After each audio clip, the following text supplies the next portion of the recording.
நம்முடைய உடலை பற்றிய தத்துவத்தில் ஞானிகள் கழுத்து கீழே பிண்டம் என்றும் கழுத்துக்கு மேல் அண்டம் என்றும் சொல்லியிருக்காங்க. அண்டத்தில் என்ன இருக்கும், அங்கேருந்து கீழ்ப்பகுதியை இயக்கக்கூடிய விஷயங்கள் இருக்குது. இது எதனால் இயங்கும்? எலும்பு இல்லாத, எலும்பை சேர்த்து வச்சிருக்கிற தசை இல்லாத, எலும்புக்கும் தசைக்கு இடையே இருக்கிற நரம்புகள் இல்லாமல் இது அத்தனையும் இயக்கக்கூடியவர் யாராக இருக்கும்? அப்போ அந்த கீழ் இயக்கம் மேல் இயக்கம் இது எங்கே ஆரம்பிக்கும்? அப்படி உடல் பகுதியில்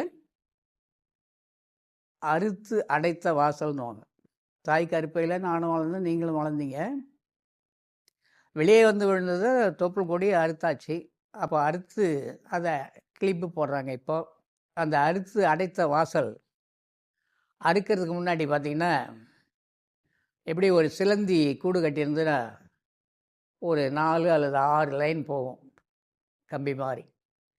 அதை சுற்றி சுற்றி சுற்றி சுற்றி நடுவில் உட்காந்துருக்கும் அந்த 8 கால் பூச்சி. அதே போலவே இந்த உடல் தத்துவத்தில் இதில் பாதி சக்கரம் தொப்புளுக்கு கீழே அதாவது அர்த்தம்னா பாதி, ஒரு பாதி சக்கரமுடைய நாடிகள்லாம் இருக்குது. நாடிகள்னால் நரம்புகள்னால் சுவாசம் ஓடக்கூடிய சின்ன சின்ன சின்ன நரம்பு மையங்கள். தொப்புளுக்கு கீழே 72,000 சொல்லியிருக்காங்க. இது நீங்கள் விஞ்ஞானம் அதை கண்டுபிடிக்கிறதுக்கு காலம் ஆகலாம். நம்முடைய மெய்ஞானிகள் சொல்லிட்டாங்க 72,000 நாடி அங்கே தான் உருவாயிருக்கு.